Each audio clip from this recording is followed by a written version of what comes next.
Welcome back to Jitendra Arya classes. आज हम discuss करें क्लास 12th का इकोनॉमिक्स का प्रैक्टिस पेपर सेकंड। हमने इकोनॉमिक्स का प्रैक्टिस पेपर फर्स्ट भी पहले डिस्कस किया था कि आपका जो इकोनॉमिक्स का पेपर आने वाला है वो उसमें किस टाइप के क्वेश्चंस पूछे जाएंगे और कितने मार्क्स के पूछे जाएंगे। आपको पता ही होगा आपका पेपर 28 मई को है और आपका ये आपका जो पेपर है वो 40 मार्क्स का आने वाला है और आपके पास टाइम कितना होगा 2 आवर्स का। अब चलते हैं हम क्वेश्चंस पे कि जो आपके क्वेश्चंस हैं वो किस टाइप से पूछे जाएंगे। सबसे पहले फर्स्ट क्वेश्चन दे रखा है, estimate the value of real GDP for hypothetical economy. The value of nominal GDP is ₹500 crore and price index is 150। आपको यहाँ पे रियल जीडीपी कैलकुलेट करनी है, आपको नॉमिनल जीडीपी और प्राइस इंडेक्स गिवन है। तो आप रियल जीडीपी कैसे फाइंड कर सकते हैं, नॉमिनल जीडीपी अपॉन में प्राइस इंडेक्स इनटू में 100, तो आपकी क्या निकल जाएगी रियल जीडीपी। और ये आपके कितने मार्क्स का क्वेश्चन है 2 मार्क्स का। अब देखिए आपके फर्स्ट क्वेश्चन में क्या है, ऑप्शन आई हुई है। आपका ऑप्शन में दे रखा है circular flow of income in 2 sector economies based on the extension that one expenditure is another income. मतलब आपको बता रखा है यहाँ पे जो आपकी सर्कुलर फ्लो ऑफ इनकम है वो 2 सेक्टर ऑफ इकोनॉमी पे बेस्ड है। येस या नो में आपको आंसर देना है कि आप एग्री करते हैं या नहीं करते। तो आपको यहाँ पे बताना है येस, क्योंकि जो हमारे 2 सेक्टर हमारे जो सर्कुलर फ्लो ऑफ इनकम है वो 2 सेक्टर इकोनॉमी पे बेस्ड है और आपको यहाँ पे क्या करना है, उसका कोई 2 वैलिड रीजंस बताने हैं। नेक्स्ट चलते हैं हम क्वेश्चन नंबर 2 पे।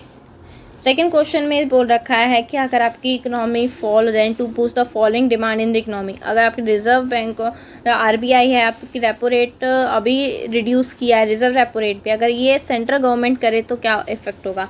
तो अगर आपका रेपो रेट और रिजर्व रेपो रेट रिड्यूस होता है तो आपको लोन लेने में आसानी होगी, जो आपकी लोन की फैसिलिटी होगी वो ईजी हो जाएगी। जो लोन्स नहीं ले पाते उनके लिए भी लोन लेना थोड़ा ईजी हो जाएगा। अब देखिए इसी के आपके ऑप्शन में भी है, suppose M P C equals to में 0.8, मतलब आपकी एम पी सी इतनी है तो आपकी जो इन्वेस्टमेंट है वो कितनी इंक्रीज़ होगी। अगर आपको नेशनल इनकम इतनी दे रखी है तो आपको पहले के निकालना होगा, उसका फॉर्मूला था 1/1 माइनस एम पी सी, यानी आपको यहाँ पे 1 माइनस 0.8 करके करना होगा। आपको यहाँ पे वाई गिवन है, नेशनल इनकम गिवन है, अब आपको यहाँ पे आई निकालना है यानी इंक्रीजिंग इन्वेस्टमेंट निकालना है। तो पहले आपको के फाइंड आउट करना पड़ेगा, फिर आप यहाँ पे उसे अपॉन में लिख के आप यहाँ पे कर सकते हैं के इक्वल्स वाई के इनकम के अपॉन में आप क्या करेंगे, इन्वेस्टमेंट को अपॉन में लिख के आप इन्वेस्टमेंट फाइंड आउट कर सकते हैं। नेक्स्ट चलते हैं हम क्वेश्चन नंबर 3 पे कि क्वेश्चन नंबर 3 क्या है। क्वेश्चन नंबर 3 में बोल रखा है, economist are generally concerned about the rising marginal propensity to save in an economy. इसमें अगर आपका कोई इकोनॉमिस्ट एमपीएस को इंक्रीज करे तो आपकी इकोनॉमी में क्या इफेक्ट पड़ेगा। तो आपने पहले प्रैक्टिस पेपर फर्स्ट में भी डिस्कस किया था हमने कि जो आपकी एमपीसी प्लस में एमपीएस किसके इक्वल होता है, 1 के इक्वल होता है। अगर आपका एमपीएस इंक्रीज़ किया जाए तो आपकी एमपीसी क्या हो जाएगी, उसकी वैल्यू क्या होगी, वो डिक्रीज़ होना स्टार्ट कर देगा और जो आपका इक्विलिब्रियम लेवल ऑफ इनकम है वो भी गिरना स्टार्ट कर देगा, यानी फॉल डाउन हो जाएगा। तो आपको यहाँ पे ये बताना है कि और जब आपकी कंजप्शन है वो भी फॉल, यानी जब आपकी कंजप्शन है वो भी गिरना स्टार्ट कर देगी। तो आपको यहाँ पे बताना है कि अगर एमपीएस को इंक्रीज़ कर दिया जाए तो क्या क्या होगा। तो आपको यहाँ पे वैलिड कोई भी 2 रीजंस आप बता सकते हो, क्या आपके 2 मार्क्स का क्वेश्चन है। नेक्स्ट है question number 4, compare and analyse the sector wise trend in employment pattern. मतलब आपको यहाँ पे सेक्टर्स गिवन है, ईयर्स गिवन है, अब आपको यहाँ पे कंपेयर करना है और एनालाइज करना है डाटा। देखिए आपका जो प्राइमरी सेक्टर 1972 में इसकी परसेंटेज रखी है 74.3, यानी आपकी जो वर्क फोर्स प्राइमरी सेक्टर में 1972 में थी वो कितनी थी 74.3। लेकिन आप देखिए 2017 में आपकी वर्क फोर्स कितनी हो गई 44.6%, यानी प्राइमरी सेक्टर से हमारी जो परसेंटेज है वो रिड्यूस हो गई। बट देखिए आप सेकेंडरी जो सेक्टर है आपका उसमें 10.9 थी और उससे इम्प्रूव होके 24.4 हो गई, और सर्विस सेक्टर में भी 14.8 थी, इम्प्रूव होके 31.0 हो गई। तो आपको ये डाटा पूरा जो टेबल का डाटा है आपको यहाँ पे कंपेयर करना है और ये 2 मार्क्स का क्वेश्चन है। अब चलते हैं हम क्वेश्चन नंबर 5 पे। क्वेश्चन नंबर 5 बोल रहा है, health care in India is suffering from urban rural and rich poor divide how. मतलब भारत में स्वास्थ्य देखभाल शहरी ग्रामीण और अमीर गरीब विभाजन से पीड़ित है, कैसे।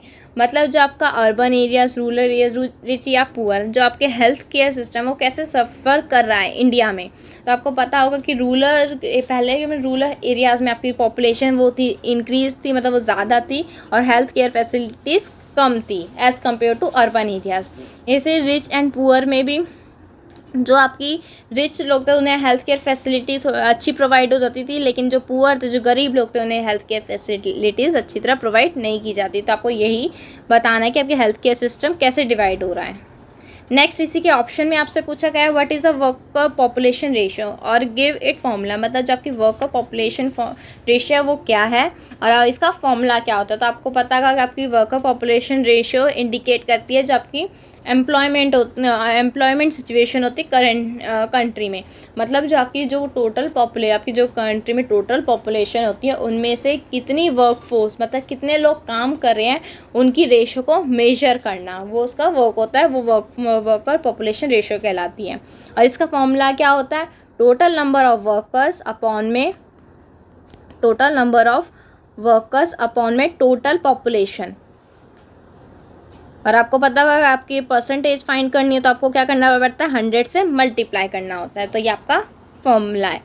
नेक्स्ट चलते हैं हम क्वेश्चन नंबर 6 पे, कि जो क्वेश्चन नंबर 6 है उसमें क्या है। तो आपका क्वेश्चन नंबर 6 है कि इन एन इकोनॉमी सी आपकी कंजप्शन फंक्शन दे रखा है, सी इक्वल्स में 200 प्लस में 0.55। आपको यहाँ पे national income Y is a national income, investment expenditure आपको दे रखा है ₹400 crore. This is the economy in equilibrium at the level of, यहाँ पे इक्विलिब्रियम लेवल भी दे रखा है, आपको जस्टिफाई आंसर करना है। तो आपको यहाँ पे कंजप्शन दे रखी है, सी दे रखा है, आपको यहाँ पे इन्वेस्टमेंट दे रखी है, लेवल ऑफ इनकम दे रखा है। तो आपको यहाँ पे क्या फाइंड करना है, इक्विलिब्रियम लेवल ऑफ इनकम, यानी आपको यहाँ पे वाई फाइंड करना है। तो आपको वाई पता है, आपको फाइंड कैसे किया जाता है, जबकि कंजप्शन फंक्शन होता है उसमें आप क्या कर सकते हैं, आपकी इन्वेस्टमेंट ऐड करके आप इक्विलिब्रियम फाइंड कर सकते हैं और फिर उसको जस्टिफाई कर सकते हैं। नेक्स्ट आपको इसी के ऑप्शन में दे रखा है जो जीडीपी को दे रखे 23.9% अप्रैल एंड जून। आपको यहाँ पे सजेस्ट दे रखा है कि आपने इस क्वेश्चन में बोला गया है कि जब के कोविड की सिचुएशन आई थी उसमें इकोनॉमी पे बहुत हार्ड पड़ा था, इकोनॉमी पे बहुत इफेक्ट पड़ा था। तो अब आपको बताना है कि इसके कोई 2 फिस्कल्स मेजर बताने, आपको फिस्कल मेजर बताने के लिए आपको ये पता होना चाहिए कि आपकी कौन से डिमांड में आता है। तो आपकी कौन सी डिमांड में आता है, डेफिशिएंट डिमांड, और आपको उसके 2 फिस्कल्स मेजर्स बताने हैं। नेक्स्ट हम चलते हैं क्वेश्चन नंबर 7 पे, कि क्वेश्चन नंबर 7 है वो उसमें क्या बोल रहे हैं। तो आपको क्वेश्चन नंबर 7 है, in spite of the increase in public health expenditure the India health system is aligning system in itself, defend the statement city add any 3 major problem। ये सार्वजनिक स्वास्थ्य में व्यय में वृद्धि के बावजूद भारतीय स्वास्थ्य प्रणाली अपने आप में एक बीमार प्रणाली है। भारत में स्वास्थ्य क्षेत्र की किन्हीं 3 मुख्य समस्याओं को दर्शाते हैं, मतलब कि जो भारत की जो हेल्थ केयर सिस्टम की उसकी कोई आपको 3 मेजर्स प्रॉब्लम्स बतानी है। तो आपकी उसकी लो पब्लिक एक्सपेंडिचर, जो आपकी एक्सपेंडिचर हेल्थ एक्सपेंडिचर की परसेंटेज है वो उससे जीडीपी पे क्या इफेक्ट पड़ रहा है आप वो बता सकते हैं। आपको पहले ही क्वेश्चन में ये डिस्कस किया था कि आपकी जो हेल्थ फैसिलिटीज़ है वो अर्बन और रूरल एरियाज में डिवाइड हो जाती है, या फिर वुमेन हेल्थ, जो आपकी वुमेन्स या चाइल्ड हेल्थ इश्यूज़ भी हो सकते हैं। तो आपको यहाँ पे उसके कोई 3 प्रॉब्लम्स बतानी है। नेक्स्ट चलते हैं हम क्वेश्चन नंबर 8 पे, कि आपका जो क्वेश्चन नंबर 8 है वो क्या है।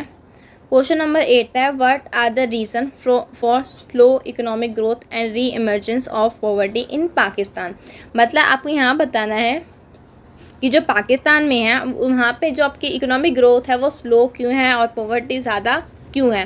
तो आपको यहाँ बताना होगा क्योंकि वो एग्रीकल्चर सेक्टर पे ज़्यादा, मतलब ट्रेडिशनल जो आपका एग्रीकल्चर सेक्टर है उसमें ट्रेडिशनल मेथड्स ज़्यादा यूज़ करती है नॉर्मली, और वो मॉनसून पे जैसा अगर आप फार्मिंग करते हो तो मॉनसून पे भी डिपेंड रहते हो, या फिर आप उसमें आप बता सकते हो कि वो पब्लिक सेक्टर एंटरप्राइज पे डिपेंड रहती है, और वो फॉरेन लोन्स मतलब लोन्स पे भी ज़्यादा डिपेंड रहती है। तो उसका क्या है, इकोनॉमिक ग्रोथ स्लो होता है।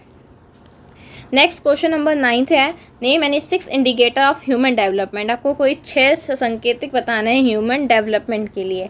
तो ह्यूमन डेवलपमेंट इंडेक्स हो सकता है life expectancy at birth, gross national income per capita. आपको ऐसे करके कोई 6 पॉइंट्स बताने हैं, क्योंकि आपके कितने मार्क्स का क्वेश्चन है, 3 मार्क्स का क्वेश्चन है, यानी एक आपके कितने का होगा, आधे मार्क्स का।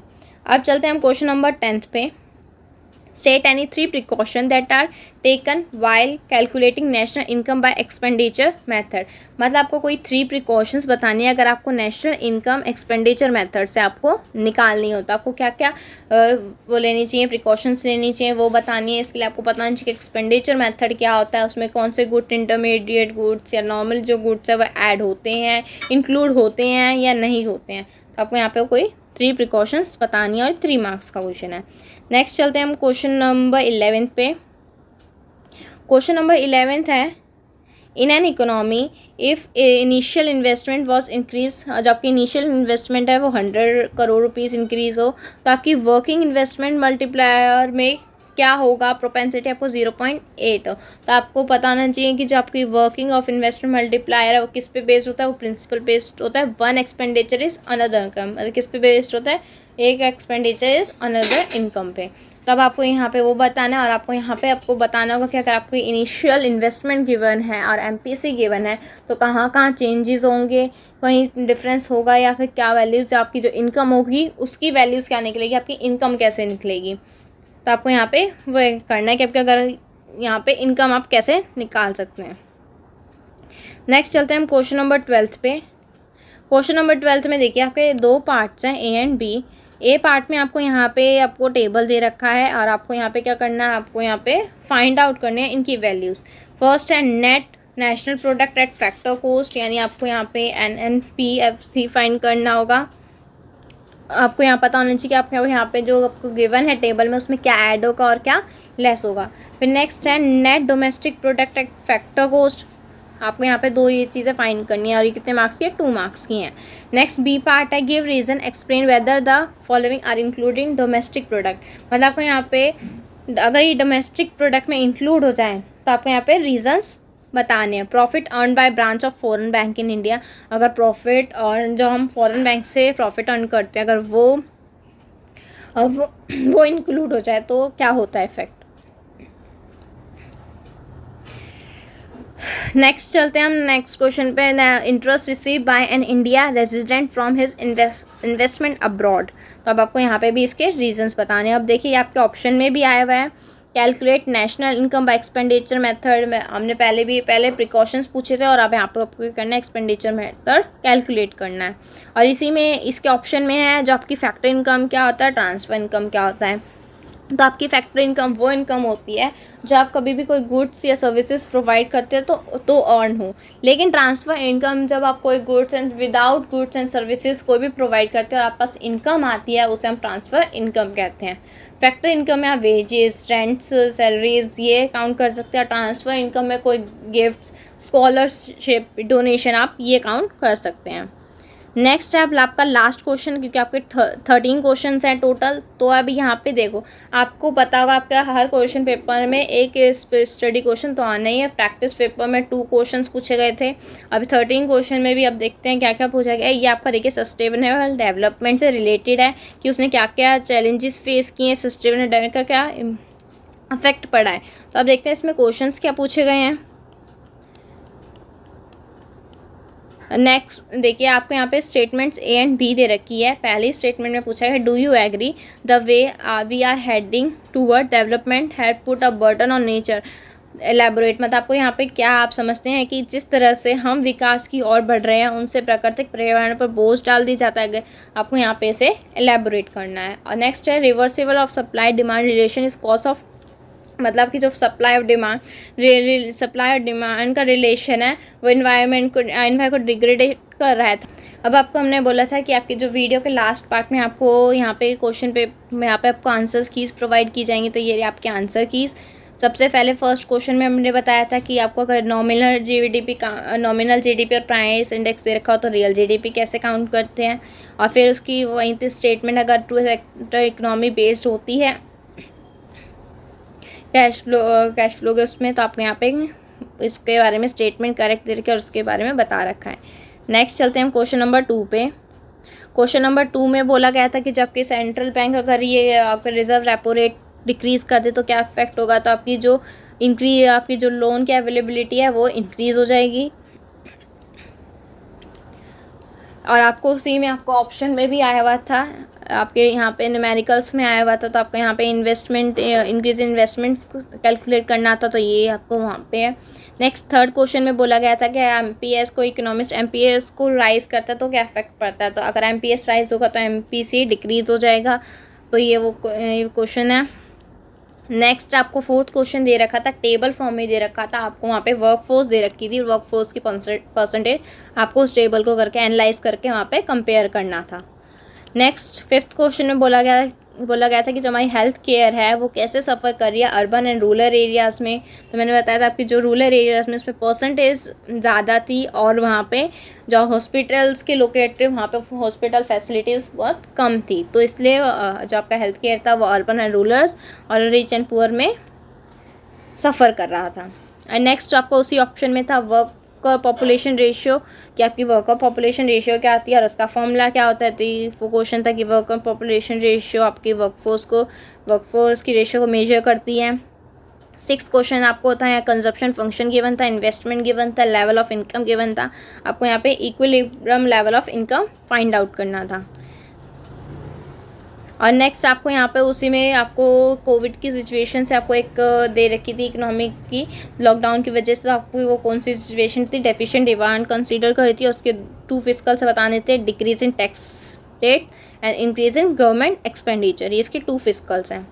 नेक्स्ट चलते हैं हम क्वेश्चन नंबर 7 पे कि अगर आपके हेल्थ केयर सिस्टम वो कैसे पहले से अब काफ़ी ज़्यादा इम्प्रूव हो चुकी है, आपकी इम्प्रूव हो चुकी है, अनडाउटेबल है ये ले, और आपके जो हेल्थ केयर थी उस पर क्या क्या प्रॉब्लम्स आ रही हैं, वो आपके यहाँ low public expenditure, urban rural divide या फिर women and child health issue. Next चलते हैं हम 8th पे कि आपकी जो पाकिस्तान है उसकी स्लो ग्रोथ कैसे होती है, इकोनॉमी की क्यों हो रही है, तो वो ट्रेडिशनल मेथड यूज़ करते हैं एग्रीकल्चर सेक्टर में, वो पब्लिक सेक्टर पे डिपेंड होते हैं, फॉरेन लोन्स पे डिपेंड होते हैं, पॉलिटिकल स्टेबिलिटी उसमें बहुत लैक ऑफ पॉलिटिकल स्टेबिलिटी है, डोमेस्टिक टेररिज्म में। आपको यहाँ पे कोई भी 3 पॉइंट्स एक्सप्लेन करने, क्योंकि आपके कितने मार्क्स का था 3 के था, और 9th में आपको 6 इंडिकेटर्स आपको यहाँ पे एक्सप्लेन करने थे। नेक्स्ट हम चलते हैं 10th पे कि आपका जो आपको वहाँ बोला गया था, आपको यहाँ पे अगर नेशनल इनकम आपको एक्सपेंडिचर मेथड से कैलकुलेट की जाए तो आपको कौन से प्रिकॉशंस लेने चाहिए। 11th था अगर आपकी वर्किंग इन्वेस्टमेंट अगर किस पे बेस्ड होती है, अगर आपको यहाँ पे इनिशियल इन्वेस्टमेंट दे रखी है और एमपीसी दे रखा है तो आपकी यहाँ पे इनकम कितनी होगी, तो आपको यहाँ पे वो फाइंड आउट करनी थी। 12th में आपके ए एंड बी पार्ट थे, जिसमें से आपको यहाँ पे न्यूमेरिकल्स दे रखे थे, ए पार्ट में न्यूमेरिकल था, बी पार्ट में थ्योरी थी, तो यहाँ पे आपको वो कैलकुलेट करना था। एंड लास्ट है आपका, और इसी के ऑप्शन में भी था कि आपको NNPFC फाइंड आउट करना था, और बी में आपको फैक्टर इनकम और ट्रांसफ़र इनकम के बारे में पूछा गया था। नेक्स्ट था लास्ट पार्ट आपका 13 कि सस्टेनेबल डेवलपमेंट पे था, तो आपको उसे डिस्कस करना, आपको उसके रीजंस बताने थे, तो ये था आपका क्वेश्चन और ये थी आपकी आंसर कीज। Thank you.